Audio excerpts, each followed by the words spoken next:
నేటి నుంచి శ్రీలంక మారిషస్ లో యూపీఐ సేవలు వీడియో కాన్ఫరెన్స్ ద్వారా ప్రారంభించనున్న ప్రధాని.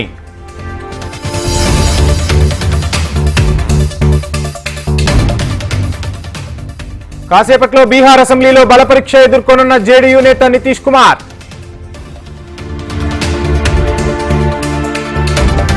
రేపు చెలో ఢిల్లీకి సమాయత్తమవుతున్న రైతు సంఘాలు. హస్తినలో భారీ భద్రత, బారికేడ్ల ఏర్పాటు.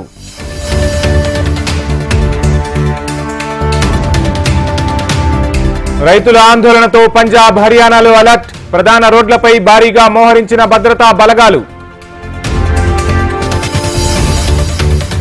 తెలంగాణ అసెంబ్లీలో ఓటాన్ అకౌంట్ బడ్జెట్ పై చర్చ. సమాధానమివ్వనున్న డిప్యూటీ సీఎం బట్టి విక్రమార్క.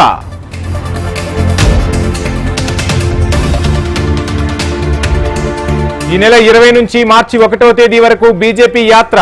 షెడ్యూల్, రోడ్ మ్యాప్ విడుదల చేసిన కిషన్ రెడ్డి.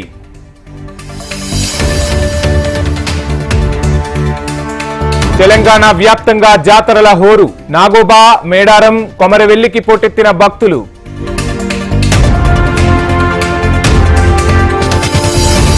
యాదాద్రి కొండపైకి ఆటోల రాకపోకలకు అనుమతి. అసెంబ్లీ ఎన్నికల్లో ఇచ్చిన హామీ మేరకు ఆటోలు ప్రారంభం.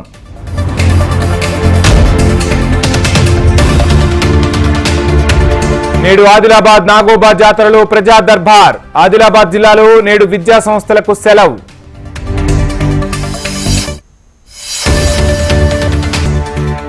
వైసీపీ రెబల్ ఎమ్మెల్యేలను విచారణకు పిలిచిన స్పీకర్ తమ్మినేని. ఉండవల్లి శ్రీదేవి, మేకపాటి, కోటమిరెడ్డికి నోటీసులు.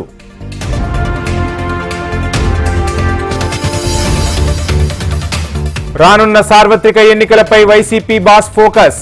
అభ్యర్థుల ఎంపిక, సిద్ధం సభలు, మేనిఫెస్టోపై సమీక్ష.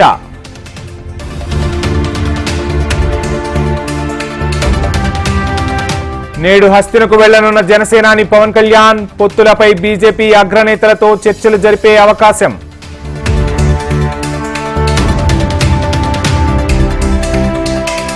నేడు ఆంధ్రప్రదేశ్ డిఎస్సి నోటిఫికేషన్ విడుదల. 6100 పోస్టులకు ఈ నెల 22 వరకు అప్లికేషన్లకు గడువు.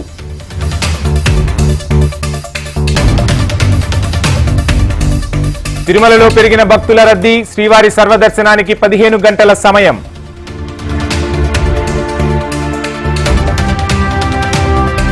శ్రీకాకుళం జిల్లా నర్సన్నపేటలో టీడీపీ శంఖారావం. ఉదయం టీడీపీ సభ, మధ్యాహ్నం నారా లోకేష్ రోడ్ షో.